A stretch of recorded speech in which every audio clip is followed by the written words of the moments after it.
Andeha mody hoy ny baiko fa velona zanakao. Raha ianao no mahazo izany teny izany, akory ny hafaliana. Andeha izany indray no anasako anao amin'ity androany ity, aentaniko ianao mba hiaraka andinika oliana amin'izany lohahevitra manokana izany.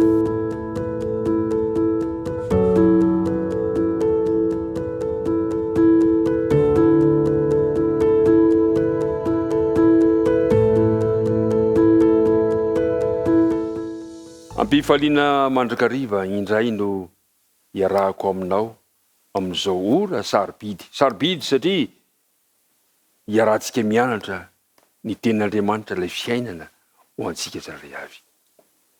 Koa ity ampiandohana any dia ingany ny fahasoavan'Andriamanitra mba ho anao sy ny ankohonanao. Ary mba ho amintsika mandrakariva ny fanahin'Andriamanitra mba hahafahantsika mandray tsara izao dindinika raha manana izao.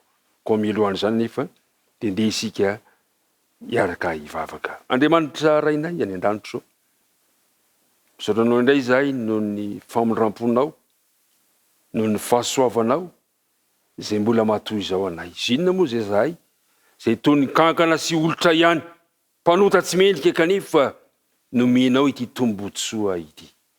Misaotranao izahay satria tena tsapanay fa Andriamanitra fitiavana ianao. Koa raha andinika ny teninao izahay dia mampianaranay ny teninao. Dia mitahiany koa izao mpiaino izao izay miara-midindinika amiko ity teninao ity. Amin'ny anaran'i Jesosy, amen. Andeha mody hoy ny baiko fa velona ny zanakao. Ity indray no famantarana faharoa izay nosoratan'ny apôstôly Jaona, fagagana faharoa izay nataon'i Jesosy tany Galilia. Ny zavatra misy dia nanao fagagana mba hanampian'ny olona mandrakariva Jesosy mba hahafahana mino azy raha mbola teto an-tany izy. Ary reny fahagagana ireny dia natao mba hanampy atsika, hanampy anao ahita ny maha-Andriamanitra an Jesosy. Ireny le famantarana izay mitondra atsika ho eo aminy. Ary voalaza fa ity resaka ataontsika ity izay miompana indrindra amin'ny filazantsarany Jaona 4 ka ho jerevantsika ny andininy fa 4:15 dia zao no voalazany hoe izany no famantarana faharoa nataon'i Jesosy fony izy tonga tany Galilia avy tany Jodia. Manomboka amin'ny andininy fa 9:20 no ahitantsika ny toe-javatra anankiray izay vakina amin'ny anaran'i Jesosy. Ary tonga tany Kanany Galilia indray Jesosy dia tany amin'izay nampodin'ny rano ho divay. Ary nisy hitandapa anankiray izay nanana zanakalahy narary tany Kapernaoma. Ary efa reny fa Jesosy efa tonga tany Galilia avy tany Jodia dia nakany aminy izy ka nangataka mba hidina sy hahasitrana ny zanany satria efa ho faty izy. Ity no famantarana faharoa araka ny voalaza teo, zanaka tandapa anankiray izay marary, voalaza fa efa ho faty.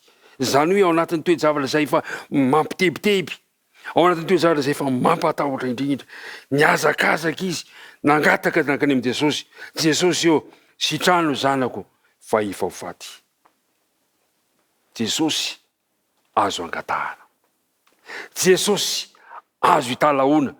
Jesosy azo ifampiresahana.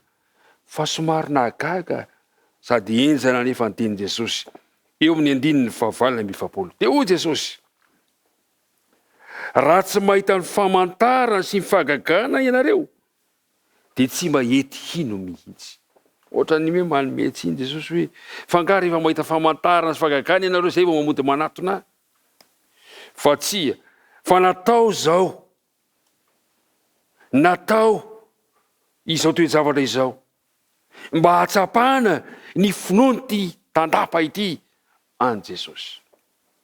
Hitan' Jesosy ny tao am-pon'ilay raim-pianakaviana. Hitan' Jesosy ny etaeta ny tao anatiny tao, kanefa mifantany keo ny areti-panahy izay tao anatin'ity ray aman-dreny raim-pianakaviana ity. Tamin'izay fotoana izay indrindra toy nitselatra mamakivaky ny lanitra manga, ny natsapahany ty lehilahy ty, tampoka fa mety hamozy ny ainy ny zanany ny fahantrany ara-panahy. Eto zany dia misy raha tokony ho tandrema antsika tsara ry mpiara-midinika amiko. Marina fa zava-dehibe tokoa ny fanekena fa tsy ny fagagana mahafagagana azy no porofo misy an Jesosy. Zao mantsy zavatra misy olona manao fahagagana, misy amin'izy ireny tena tena mpaminany marina, fa misy kosa dosantoka. Ny fahagagana dia maneho fotsiny fisian'ny hery ambonin'ilay any olombelona saingy tsy midika fa ny fahagagana rehetra dia avy amin'Andriamanitra, na ny fahagagana rehetra dia Andriamanitra no manatanteraka azy. Afaka manao fahagagana Satana, kanefa mila mitandrina isika fa Andriamanitra koa manao fahagagana. Teo dia nitaraina mafy lay raim-pianakaviana. Dia nijerevantsika eo amin'ny 9:7. Hoy ilay tandapa taminy, tompoko, midina re dia tsy mbola maty ny zanako. Tena nitalao izy. Zany netahetany ray aman-dreny manoloana ny toe-javatra mahazo ny zanany. Nitalao Jesosy eo. Niantoraka ny famindrampon'i Jesosy mihitsy izy. Ilay tandapa izay efa tena hoe tsy hitantsony, izay atao fanangataka ny anasitranana ny zanany. Jesosy tsy mba manilika. Feno toky ny valy tenin' Jesosy. Hoy Jesosy namaly amin'ny 5:15. Hoy Jesosy taminy, andeha mody. Velona ny zanakao. Ary raha lehilahy, nino ny teny izay nolazain'i Jesosy taminy?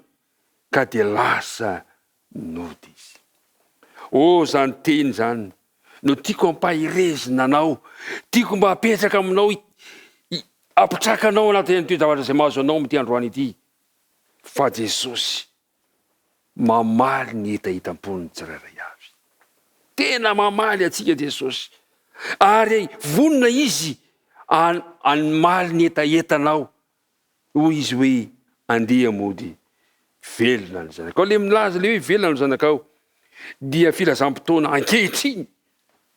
Raha zay ny teny mazany hoe amin'ny fotoana itenena Jesosy io dia mivaly sahady ny valy ny fangatahany ty raim-pianakaviana ity. Tsy niazakazaka niody avy hatrany ilay lehilahy, fa nino ny teny Jesosy izy? Voalaza fa niampitsiny io izy vao nandeha nody. Ary hita tamin'izay fa tamin'ilay fotoana nilazany Jesosy an'io teny io indrindra no sitrana ny zanany. Zao no voalaza ilay teny amin'ny 2:15. Ary izy nanontany azy ny ora izay nanaretany. Inona zatra antranga amin'ny 2:15. Ary no nidina izy dia nitsena azy ny mpanombony ka nilaza fa velona ny zanany. Re mpiara-mianatra malala, mamaly ny fangatahantsika Jesosy. Raha hiatrika izao tontolo andro zao ianao, raha hiatrika ity androandroany ity ianao, aza misalasala ny mangataka amin'i Jesosy. Indraindray mety misy valiteny enjana ve ataon'i Jesosy aminao? Tsy maninona zany satria malala ny mahasoantsika Jesosy. Ny anjarako sy ny anjaranao, andao hitalao, andao angataka. Tsy mba tara Andriamanitra, tsy mamitaka izy.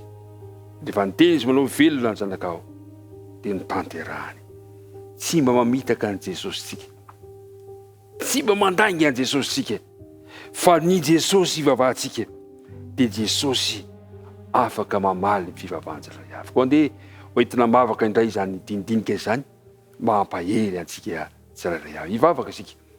Andriamanitra rainay izay any an-danitra misotranao izahay, noho ny fotoana izay nomenao andray nahafahana niaraka nandinika tao anatin'ny fotoana fohy, ny fahagagana faharoa izay nataonao dia nanasitrananao ny zanak'ilay tandapa izay efa mila ho faty. Ampio izahay tsy salasala, ny angataka, ny antoraka hitalao aminao, ary ilaza izay tena toe-javatra mavesatra aminay. Mamaly ny fivavahanay Andriamanitra, ary mitahy izao mpiaina, izao mpiara-midinika amiko izao, aoka ihany koa atsapa ny valim-bavaka avy aminao izy ireo. hiapetraka ampilatananao ary tontolo andronay noho ny amin'ny anarana Jesosy. Amen.